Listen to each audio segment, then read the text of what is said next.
پچھلے ایپیسوڈ میں آپ نے جانا حابیل کے انتقال کے بعد حضرت شیث علیہ السلام 5 سال بعد پیدا ہوئے۔ حضرت شیث علیہ السلام حضرت آدم علیہ السلام کی طرح ہی خوبصورت اور نیک تھے، اور ان کا بھی 900 سال کی عمر میں انتقال ہو گیا۔ اس کے بعد جب قابیل کی اولاد شیطان کے بہکانے سے گمراہ ہو گئی تو اللہ تعالیٰ نے حضرت ادریس علیہ السلام کو نبی بنا کر بھیجا۔ پھر حضرت ادریس علیہ السلام کی کوشش سے ایک اچھا معاشرہ پیدا ہوا۔ اسے دیکھنے کے لیے حضرت اسرائیل انسانی شکل میں اللہ تعالیٰ کی اجازت سے زمین پر آئے۔ جب حضرت ادریس علیہ السلام نے دیکھا کہ جو انسان ان کے ساتھ میں رہ رہا ہے نہ وہ کھاتا ہے اور نہ ہی پیتا ہے، تو ان کا خیال ہوا کہ شاید وہ فرشتہ ہے۔ جب حضرت ادریس علیہ السلام کو معلوم ہوا کہ وہ موت کا فرشتہ ہے تو پھر انہوں نے اسرائیل سے کہا کہ میں چاہتا ہوں کہ تم مجھے شربت موت چکھاؤ، اور پھر حضرت اسرائیل نے اللہ تعالیٰ کی اجازت سے ان کی روح کو قبض کر لیا۔ حضرت ادریس نے کہا کہ مجھے جنت اور دوزخ دیکھنے کا بہت شوق ہے۔ حضرت اسرائیل نے خدا کے حکم سے ان کو اپنے پیروں پر بٹھا کر سب سے پہلے دوزخ کی سیر کرائی اور پھر جنت کو دکھایا۔ جب حضرت ادریس جنت کی نعمتوں، حوروں اور دوسری خوبصورت چیزوں کو دیکھ چکے تو اسرائیل نے کہا کہ اب تم میرے ساتھ جنت سے باہر چلو اور اس مکان سے نکلو۔ تو حضرت ادریس اللہ کے قانون کو خوب اچھے سے جانتے تھے۔ انہوں نے ایک پیڑ کا تنا پکڑ لیا اور وہیں کھڑے ہو گئے اور فرمایا کہ جب تک پیدا کرنے والا جنت یا دوزخ کے امتحان سے مجھ کو نہ نکالے میں ہرگز باہر نہ جاؤں گا۔ اسی وقت غیب سے آواز آئی کہ حضرت ادریس حق پر ہے۔ پھر حضرت ادریس جنت سے باہر آئے اور چھٹے آسمان پر فرشتوں کے ساتھ عبادت میں لگ گئے۔ آئیے اب آگے کا قصہ جانتے ہیں۔ جب حضرت ادریس علیہ السلام نے آسمان پر قیام کیا تو دنیا میں پھر گمراہی اور نافرمانی بھر گئی۔ گناہوں کے کام خوب ہونے لگے۔ لوگوں کو سیدھے سچے راستے پر لانے کے لیے اللہ تعالیٰ نے حضرت نوح علیہ السلام کو نبی بنا کر بھیجا۔ حضرت نوح نے 950 سال کی عمر پائی۔ 80 سال کی عمر میں اللہ کی وحی آنے لگی۔ حضرت نوح برابر بھلائی کی بات پھیلانے اور برائی کی بات کو مٹانے کی کوشش کرنے لگے، لیکن ان کی قوم کے سردار تو عیش میں لگے ہوئے تھے۔ انہیں ان باتوں سے کیا لینا دینا تھا؟ حضرت نوح اللہ تعالیٰ سے ان کی ہدایت کی دعا بھی کرتے تھے، لیکن ان ظالموں نے کچھ مان کر نہ دیا اور وہ کفر اور انکار کی ریتی پر ڈٹے رہے۔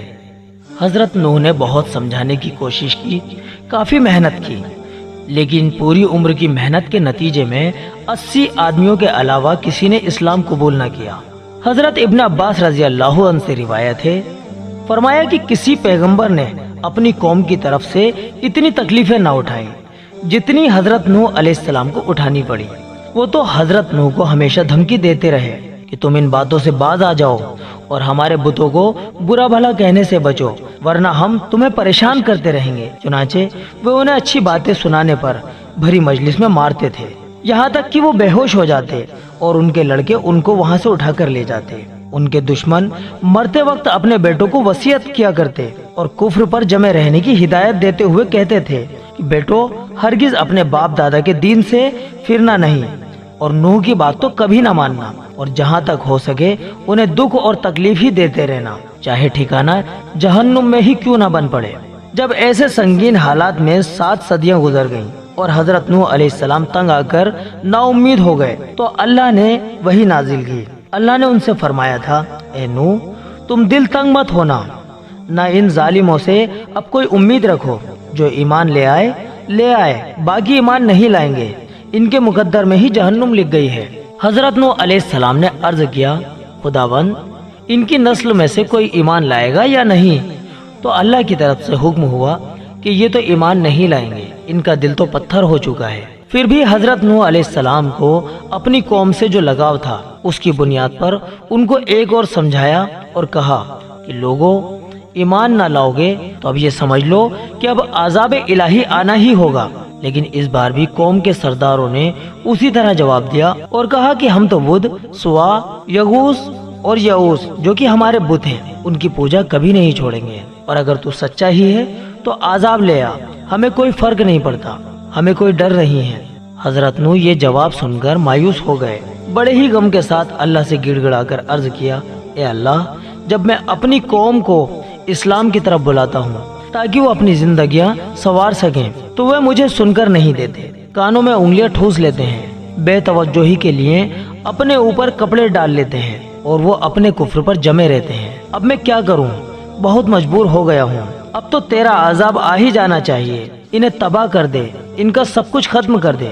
حضرت نوح کی دعا سے پھر اس قوم پر اکال پڑ گیا، یہاں تک کہ اس کی نسل کی بڑھوتری کا سلسلہ ہی بند ہو گیا۔ اس کے بعد اللہ کے حکم سے حضرت جبریل نے ساج پیڑ بونے کا حکم دیا اور 20 سال میں اسے کافی مضبوط کر دیا۔ پھر اللہ ہی کے فرمان سے حضرت نوح نے اس کی لکڑی سے کشتی بنانی شروع کر دی۔ کافر پہلے تو نوح علیہ السلام کو ستاتے رہے، جب کشتی بننے لگی تو یہ مذاق بنانے لگے، کہتے اے نوح، اب تم نبی کے درجے کو پہنچنے کے بعد بڑے کب سے ہو گئے؟ کیا پیغمبری کے کام سے تھک گئے؟ کشتی تو بناتے ہو پر پانی کہاں ہے جس میں یہ کشتی چلے گی؟ کیا یہ کشتی خشکی میں چلے گی؟ حضرت نوح کہتے تھے تم اپنے عمل کے نتیجوں سے غافل ہو، عاقبت میں تم پر کیا بیتے گی اسے سمجھ نہیں رہے ہو، تو اسی لیے تم کیا سمجھو گے ان باتوں کو؟ پھر حضرت نوح نے ایک مضبوط کشتی تیار کر لی، تختوں کے ہر جوڑ پر کیر کا تیل لگا دیا۔ اللہ ہی کے حکم سے شمشاد کے تختوں کا تابوت حضرت آدم کی ہڈیوں کے لیے بنایا۔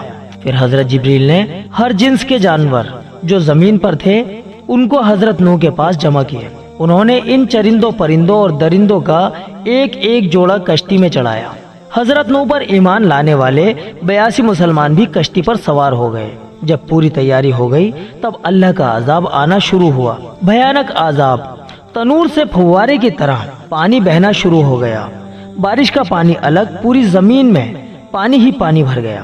حضرت نوح کی کشتی سمندر کی طرح ٹھاٹھے مارتے ہوئے اس پانی میں تیرنے لگی اور کافر بھاگ بھاگ کر ادھر ادھر پناہ لینے لگے، لیکن انہیں پناہ کہاں ملنی تھی۔ کشتی پر نہ سوار ہونے والوں میں حضرت نوح کی بیوی اور ان کا بیٹا کنعان بھی تھا۔ پوچھا اب کیا کرو گے؟ بولا پہاڑ پر پناہ لے لوں گا۔ تو حضرت نوح نے صاف صاف بتا دیا کہ اس کا بھی کوئی فائدہ نہ ہوگا۔ اسی بیچ پانی کی ایک زوردار موج آئی اور اسے ڈبا دیا، وہ بچ نہ سکا۔ حضرت نوح کو رحم آ گیا، دعا مانگی، خداوند یہ بیٹا میرے اہل میں سے ہے، تو اپنا وعدہ پورا کر۔ حکم ہوا کہ اہل وہ ہے جس کے عمل بھلے ہوں، بد عمل نا اہل ہے۔ 40 دن تک زوروں کی بارش ہوتی رہی، زمین کے اندر سے بھی پانی ابلتا رہا۔ کشتی پر سوار لوگوں کے علاوہ انسان، عمارتیں، باغ، پیڑ پودے سب ڈوب گئے۔ کشتی پر سوار لوگ بھی گرچہ اللہ پر ایمان رکھتے تھے، ان کی رحمت کی امیدیں رکھتے تھے، پھر بھی کبھی بھی پریشان ہو جاتے کہ کشتی ڈوب نہ جائے۔ انہیں تسکن دینے کے لیے حکم ہوا کہ جو کوئی بسم اللہ مجرہا و مرساہا پڑھے گا اللہ تعالیٰ اس کی تمام مشکلوں کا حل کرے گا۔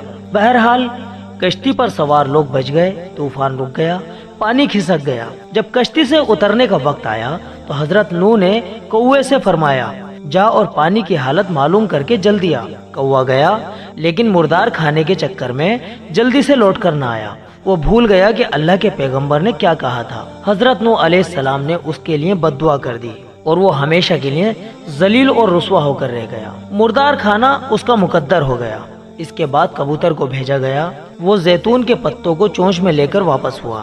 تب حضرت نوح نے سمجھا کہ پیڑوں کے سر پانی سے باہر آ چکے ہیں، اب کبوتر کو ہی پانی کی خبر لانے کے لیے روز بھیجا جانے لگا۔ ایک دن کبوتر کے پاؤں میں کیچڑ لگی ہوئی پائی گئی تو یقین ہوا کہ اب عذاب کا دور ختم ہو گیا ہے۔ کبوتر کے حق میں دعا کی کہ وہ سب کے لیے پیارا ہو جائے۔ لکھا ہے کہ اللہ تعالیٰ نے حکم کیا کہ میں پہاڑی پر کشتی کو قرار دوں گا اور سب کشتی والوں کو اس پہاڑ پر اتاروں گا۔ آخر کار جودی پہاڑ پر کشتی روکی، وہیں سب اترے اور پھر ایک گاؤں آباد کر دیا گیا۔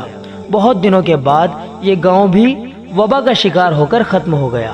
صرف بچے حضرت نوح اور ان کے 3 بیٹے حام، سام اور یافس۔ پھر حضرت نوح کی نسل میں اللہ تعالیٰ نے ایسی برکت رکھی کہ 40 سال کی مدت میں ہزاروں شہر آباد ہو گئے۔